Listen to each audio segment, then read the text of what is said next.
13 राज्य 93 लोकसभा सीटों पर आज तक पहुंच चुका है।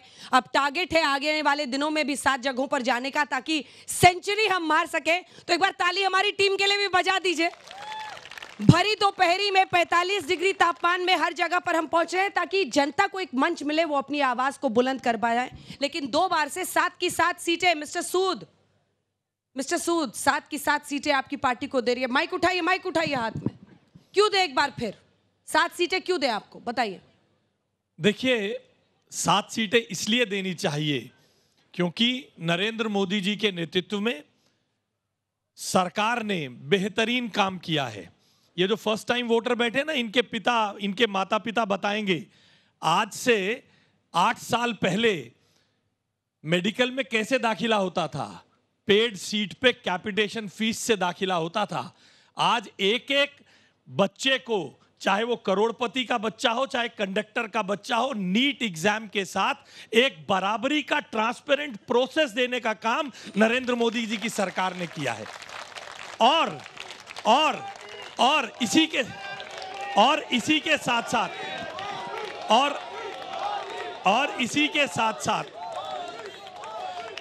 के साथ साथ अंजना जी, जब ये दिल्ली दम घुटता है, जब ये दिल्ली गाना गाती है दम घुटता है दिल्ली में दम घुटता है, उसको कम करने के लिए भी 35,000 ट्रक, ये शादरा वाले मेरे से बेहतर बताएंगे आपको, ये बाउंड्री के बाहर से इन ट्रकों को निकालकर दिल्ली में 35,000 ट्रक जो रोज बाहर निकले हैं ईस्टर्न एक्सप्रेस पेरिफेरी वे और वेस्टर्न एक्सप्रेस पेरिफेरी वे से, तो दिल्ली में दम घोटने के वातावरण को कम करके दिल्ली को एक बेहतरीन दिल्ली इंफ्रास्ट्रक्चर वाली दिल्ली बनाने का काम किया ही था, तो 6 सिटिंग सांसदों के टिकट क्यों काट दिए? देखिए, इसमें टिकट काटने की विषय नहीं है। हम देखिए, टिकट काटने का कोई मामला नहीं है। क्या मामला है? हमारा स्ट्रैटेजी है ना। हमें अपने लोगों को मौका देना है। हम कोई परिवारवादी पार्टी थोड़ी ना है। केजरीवाल जी जेल में जाएंगे, सुनीता जी स्टार प्रचारक बन जाएंगी। हम कोई परिवारवादी दल नहीं है। यहाँ पर ऐसे लोगों को टिकट मिली है जिन्होंने जमीन से, कॉलेज के दिनों से काम करते हुए आए हैं। क्यों नहीं उन्हें मौका मिलना चाहिए, ताकि ये फर्स्ट टाइम वोटर इंस्पायर हो। एक सेकंड छोड़िए, वो सब मत बताइए। मेरी बात बहुत इंपॉर्टेंट है, वो छोड़ दीजिए। अंजना जी, एक बहुत इंपॉर्टेंट बात है, मोती लगे हुए थे कि उनको फिर से दे दिया। मिले, इन बच्चों को इंस्पिरेशन मिले। मेरे सवाल का तो जवाब दीजिए। बाकियों को तो काट दिया, नहीं बता रहे हैं आप, कोई बात नहीं, आपकी स्ट्रैटेजी है। पर तिवारी जी में से, मनोज तिवारी में से क्या तो स्ट्रैटेजी है? ये सारी बातें आपको तो नतीजे बताएंगे। आपको सामने कैंडिडेट जुलूस लेकर नहीं गया। संजीव झा जी माइक उठाइए, मोर्चा संभालिए। तिवारी जी के सामने कैंडिडेट जुलूस लेकर नहीं गया। दिल्ली को एक ऐसे मुख्यमंत्री मिले हुए हैं जो अड़े हुए हैं कि हम जेल से ही सरकार चलाएंगे। ये क्या परिस्थिति है सर? क्या मजाक है? वैसे में जनता कैसे विश्वास करे? अगर आपको चुनकर वो सांसद भेजेंगे भी तो आप हर बात पे कहिएगा काम नहीं हो पा रहा, काम नहीं करने देते, मुख्यमंत्री तो जेल में है। देखिए, एक सवाल है कि आप में से आप बन जाइए ना। आम आदमी पार्टी के ही नेता है ना, कोई और बन जाए। कम से कम एक तटस्थ नेता बाहर तो हो जो कैंपेनिंग करे। उनकी पत्नी के भरोसे कैसे चुनाव लड़िएगा? देखिए, आपने बिल्कुल ठीक कहा कि ये दिल्ली दिल वालों का शहर है और दिल्ली ने लगातार 3 बार के विधानसभा के चुनाव में नरेंद्र मोदी जी को, भारतीय जनता पार्टी को मुंह की चखाई, और इसीलिए अरविंद केजरीवाल उनको खटक रहे हैं। एक बात मैं बता दूं आपको, अरविंद केजरीवाल एकमात्र ऐसे नेता हैं कि 100 से ज़्यादा ऐसे आरोप उन पर लगे जिसकी जांच चल रही है। अगर आप रिकॉर्ड बनाए तो मुझे लगता है कि इससे बड़ा रिकॉर्ड दूसरा कोई नहीं हो सकता। ईमानदारी के नाम पर 1-2 नेता का नाम तो आता है, लेकिन इतने आरोप और सब आरोप में एक अठन्नी कहीं बरामद नहीं हुई। एक ही रास्ता था, जितने आरोप लगे अगर कॉम्प्रोमाइज कर लेते तो सबसे ईमानदार मुख्यमंत्री होते, लेकिन चूंकि कॉम्प्रोमाइज नहीं किया तो आज वो जेल में है। अब दिल्ली की जनता ये बताएगी कि जो मुख्यमंत्री दिल्ली की जनता के लिए काम कर रही है वो मुख्यमंत्री दिल्ली की जनता चाहती है। उनको क्या बताइए, 2015 हो या 2020 हो, ये मैंडेट अरविंद केजरीवाल जी का मैंडेट था। आपने जो पूछा, लगातार 2 बार दिल्ली, इसी दिल वालों की शहर में लगातार 2 बार। क्या गुनाह है? दिल्ली वालों का क्या गुनाह है? एक मुख्यमंत्री तो मिले जो काम कर पाए, जेल में कैसे मुख्यमंत्री रह सकता है? मतलब अच्छा, एक बात बताइए। हाँ। इस बात को लेकर के हाईकोर्ट आप गए, हाईकोर्ट ने ये कहा, इस बात को लेकर लगातार हाईकोर्ट में गए और हाई कोर्ट ने कहा कि दिल्ली की मुख्यमंत्री जेल से चला सकते हैं, तो कोर्ट से ऊपर तो कोई नहीं है ना। एक बात, दूसरी बात, चूंकि यह मैंडेट अरविंद केजरीवाल जी का है और अरविंद केजरीवाल जी को अगर दिल्ली की जनता ने मैंडेट दिया है तो अरविंद केजरीवाल जी को हम सब की जिम्मेदारी है। तो सिसोदिया जी का इस्तीफा क्यों लिया था? दो ऐसे व्यक्ति, सिसोदिया जी को भी तो इसी जनता का मैंडेट मिला था ना, उनका इस्तीफा क्यों लिया मनीष सिसोदिया का? एक बात बताइए, हाँ, अरविंद केजरीवाल जी दिल्ली के मुख्यमंत्री हैं। अरविंद केजरीवाल जी दिल्ली के मुख्यमंत्री नहीं रहे, इस बात को लेकर ये सब लोग सुप्रीम कोर्ट हाई कोर्ट गए थे। जब हाई कोर्ट ने इस बात को कह दिया जिसमें कोई डिबेट की गुंजाइश नहीं हो सकती। एक बात, दूसरी बात कि अरविंद केजरीवाल जी लगातार, हाँ, देखिए दिल्ली की जनता हो या हम विधायक हो, हम दोनों का ये राइट है कि हमारा मुख्यमंत्री कौन है तय करेंगे। ठीक है, दिल्ली की जनता ने हमने तय कर दिया है, जिसमें कोई तो सवाल हो ही नहीं सकता। अजय जी, छोटा सा रिएक्शन इस पर। आप लोग साथ लड़ रहे हैं, आप लोगों के नेता जब निकलते हैं कैंपेनिंग से, जनता पूछती है कि नहीं कि केजरीवाल जी जेल में, आप लोग क्या कर रहे हैं, ऐसे कैसे सरकार चलेगी? देखिए, देश की जनता और दिल्ली की जनता दोनों को नमस्कार। दिल्ली की जनता बहुत बुद्धिमान है, ये जानती है कि किसने केजरीवाल साहब को या किसने इस देश के संविधान को कहीं ना कहीं ताक पे रख करके आम जनमानस के अधिकारों को कहीं ना कहीं कुचलने का काम किया है। प्रधानमंत्री जी समेत भाजपा के लोग आज जो भी बात करें, लेकिन ये सच्चाई है कि देश के इस पवित्र संविधान के साथ ये जो हमारा कहीं ना कहीं ये प्रेम है, इस संविधान को कहीं ना कहीं बदलने का काम हो रहा है और इसे हम किसी भी कीमत पर, हमने इसके लिए कुर्बानियां दी हैं, हमने इसके लिए जान दी है, हमारे लोगों ने इसके लिए खून पसीने बहाए हैं, इसको हम नहीं बदलने देंगे। यही है हमारा इस देश का विधान, यही हमारा इस देश का गीता और कुरान।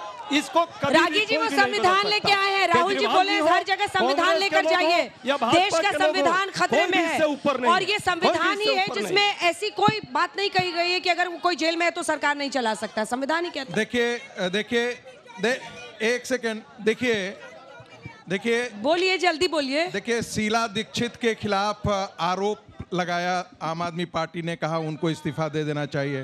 प्रणब मुखर्जी के खिलाफ आरोप लगाया, उनको कर देना चाहिए। सोनिया गांधी के लिए कहा जा रहा था कि इन राहुल गांधी और सोनिया गांधी को जाकर के ईडी पकड़ करके जेल में क्यों नहीं डालती है। यही अरविंद केजरीवाल का पैमाना था कि यदि आप पर आरोप है तो आप इस्तीफा दे दीजिए।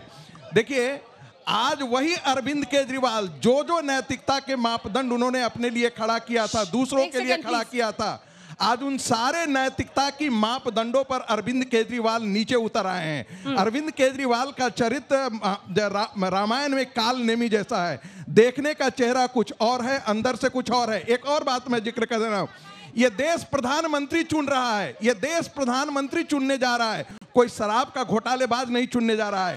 एक मिनट और, दूसरी बात, लालू प्रसाद यादव को भी मैंडेट मिला था, लेकिन अरविंद केजरीवाल का तो पतन लालू से भी नीचे गिर गया है। एटलीस्ट लालू भी इस्तीफा देकर के राबड़ी देवी को बनाया। यहाँ तो पति जेल में है और पत्नी राबड़ी देवी के तौर पर कार्यवाहक मुख्यमंत्री की डिफेक्टो भूमिका में। ऐसा नजारा दुनिया के लोकतंत्र में एक भी नहीं मिलेगा। लोग मतलब बीजेपी कह रही है कि वो दिल्ली की राबड़ी देवी हो रही हैं सुनीता जी उनकी मुझे लगता है कि भारतीय जनता पार्टी ना इस देश को समझती है, इस संस्कृति को समझती है। हमारे सनातन धर्म में कहता है कि पत्नी की जिम्मेदारी, पॉलिटिक्स अलग है। आता हूं ना मैं, आता हूं, आप ऐसे तो नहीं कीजिए। तो एक पत्नी की जिम्मेदारी है, एक पत्नी की जिम्मेदारी है कि अपनी पति के साथ मजबूती से खड़े रहें और मजबूती से खड़े हैं।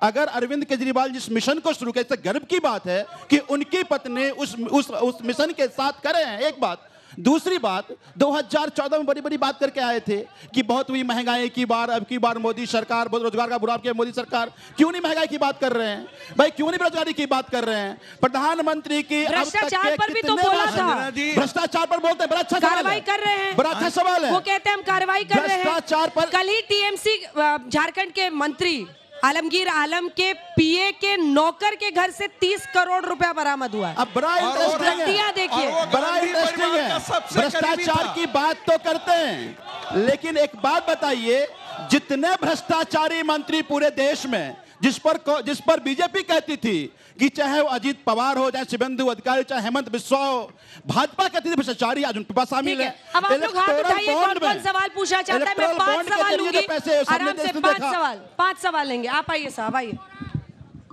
क्या करते हैं पहले बताइए? मैं बिजनेस करता हूँ। किस चीज का? स्कूल चलाता हूँ। अच्छा बताइए। मैं अपोजिशन से मेरा क्वेश्चन है कि ये जब नहीं होते सत्ता में तो इनका मैनिफेस्टो आता है, हम ये कर देंगे, हम वो कर देंगे, हम ये कर देंगे, और इनको पिछले 55 साल मिले हैं, इन्होंने क्या किया जनता के लिए? आज ये करने के लिए तैयार हैं। ये आम आदमी पार्टी को कहाँ 55 साल मिले? अरे मैं कांग्रेस से पूछ रहा हूँ, अपोजिशन से पूछ रहा हूँ, कांग्रेस से पूछ रहा हूँ। आप तो उनके साथ है, आप तो उनमें ही मिली हुई है ना कांग्रेस में। अगर मैं कांग्रेस से माइक मत छीनिए मैडम, मैडम माइक मत छीनिए, बोलिए। हेलो, आप क्या करती हैं? आप कहते हैं 55 साल में कुछ नहीं किया। भरोसा कीजिए, मैं माइक पकड़ के रखूंगी आपके लिए। ओके, लेकिन आपने उन 55 सालों में पढ़ के ही स्कूल खोल के बैठे हैं, आज नहीं खोले। वो शिक्षा आपको 55 सालों की मिली है, आप आज नहीं पैदा हुए, 14 साल पहले पैदा नहीं हुए। चलिए मारिए, हाथ पीछे। सर मैं पकड़ रही हूँ, ये दिल्ली वालों को मुझ पर भरोसा, आप रखिए, बैठिए। ये जो कह रहे हैं कि स्कूल खोल के बैठे हैं, आज अगर बीजेपी होती तो मेरी यूनिवर्सिटी होती। मैं सब पार्टियों से पूछना चाहता हूँ कि कोई ऐसा है जो मोदी जी पे भ्रष्टाचार का चार्ज लगा सके? आज तक कोई भ्रष्टाचार का चार्ज बताइए, कोई भ्रष्टाचार किया मोदी जी ने? आप क्या कहना चाह रहे हैं? आराम से, आराम से, आराम से, बुजुर्ग है, थोड़ा सुन लीजिए। मोदी जी से अच्छा आज तक प्राइम मिनिस्टर ना हुआ ना होगा। उन्होंने इतना काम किया है, कोई कर ही नहीं सकता। आप क्या करते हैं सर? मैं प्रोफेसर हूँ, रिटायर्ड प्रोफेसर केमिस्ट्री में। रिटायर्ड प्रोफेसर केमिस्ट्री के? गुस्से में तो नहीं है ना? No, not at all. चलिए ठीक, बैठिए।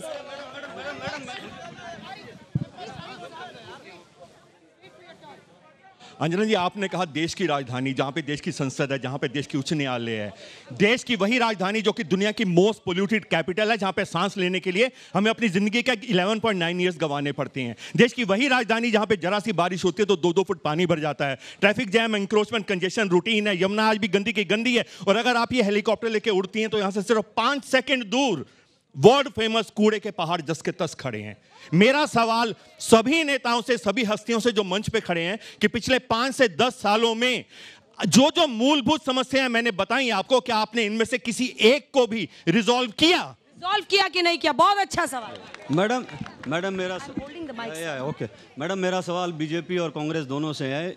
ये सनातन धर्म को दिन रात गाली देते हैं, हिंदुओं को जातियों में बांटते हैं, मुसलमानों से एकता की अपील करते हैं। किससे सवाल है आप? दोनों से, कांग्रेस और आपसे, दोनों से। कांग्रेस और आपसे, हाँ। हिंदुओं को जाति में क्यों बांटना चाहते हैं और मुसलमानों से जिहाद की अपील करते हैं, वोट जिहाद की?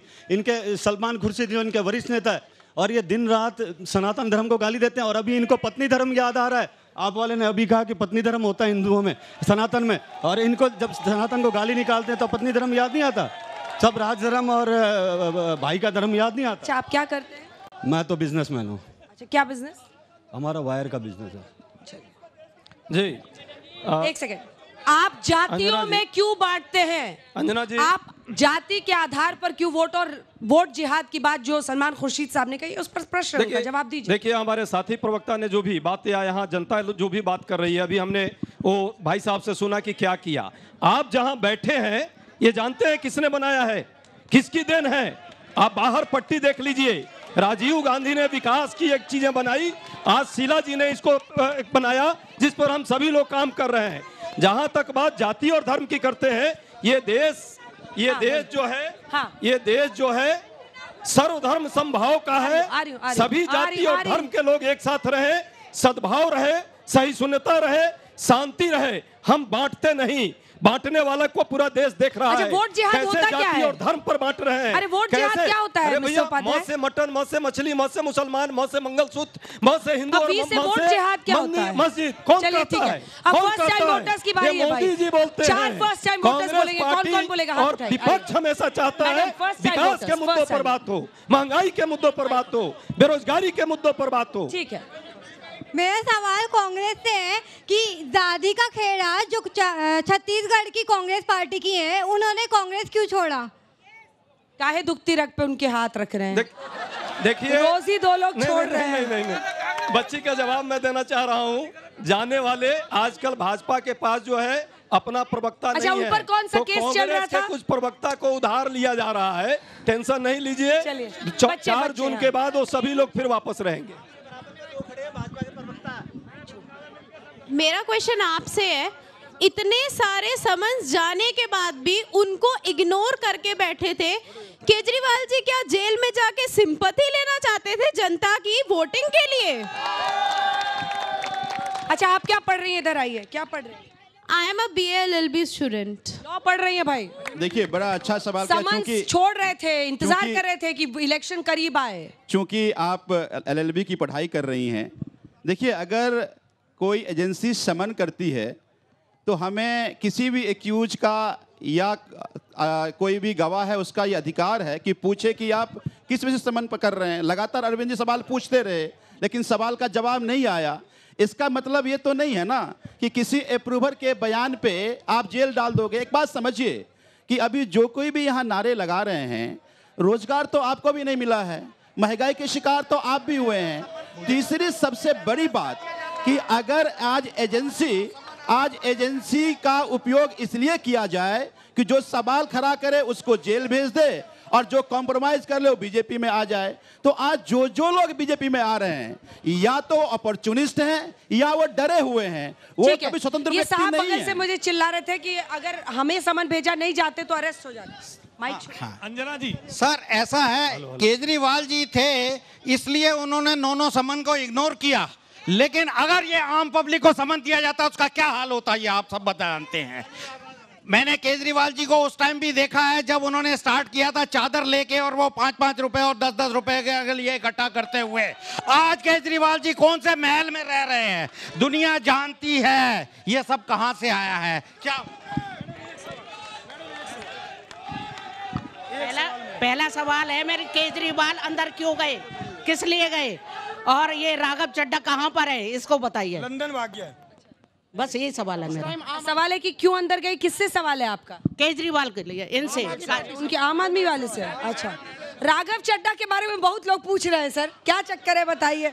इधर से सवाल आ रहा है। देखिए वो राघव जी एकदम गायब भी हो गए। नहीं, कोई अपना इलाज करा रहा है तो इसमें गायब होने की बात कहां से आ सकती है। एक बात, दूसरी बात जो ये कह रहे थे वो बड़ा इंपॉर्टेंट है। छोटा जवाब उनको भी बोलना है। क्योंकि लॉ ऑफ लैंड सबके लिए बराबर है, सामान्य जनता भी पूछ सकती है और कोई सीएम भी पूछ सकता है, लेकिन ये सवाल पूछने का अधिकार है। सवाल पूछने में अगर कोई रोक रहा है तो समझिए देश में तानाशाही है और तानाशाही के खिलाफ आपको लड़ना पड़ेगा, नहीं तो कल आप भी इसके शिकार हो जाएंगे। ठीक है, अभी मैम मैं ये कहना चाहता हूँ, आप न्यू वोटर्स के बारे में पूछ रहे थे तो आप इनसे ये पूछिए इन्होंने क्यों पिंक ठेके बनाए, क्यों इन्होंने इतने ठेके बनाए गली गली में कि घर से निकलते ही दारू पिए युवा। आज का युवा काम ना करे, दारू पिए, और अब वो दारू के केस में बंद हो गया भ्रष्टाचार इनका केजरीवाल, तो इन्हें बड़ा अच्छा लग रहा है। और 25 से उम्र भी घटा के ना 18 कर दी, कह रहे महिला सुरक्षा करूंगा और महिलाओं के लिए ठेके खोल रहे हो रात को।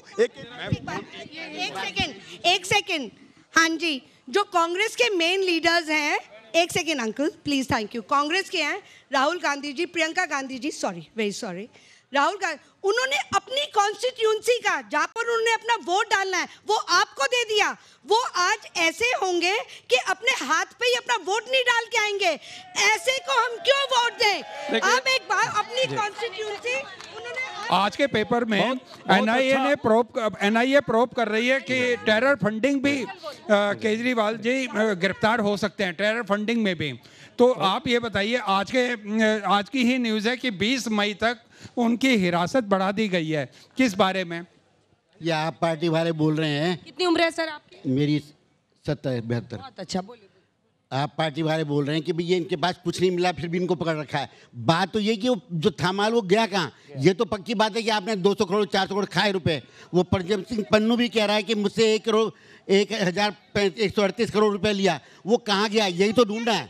बात तो यही है। सिसोदिया जी भी अंदर। अंजना जी, मेरा भारतीय जनता पार्टी के प्रवक्ता, बीजेपी से सवाल है, सुनिए। बीजेपी भारतीय जनता पार्टी के प्रवक्ता से सवाल है कि इन्होंने नीट का जिक्र किया, युवा बैठे हुए हैं, बच्चे सब आए हुए हैं।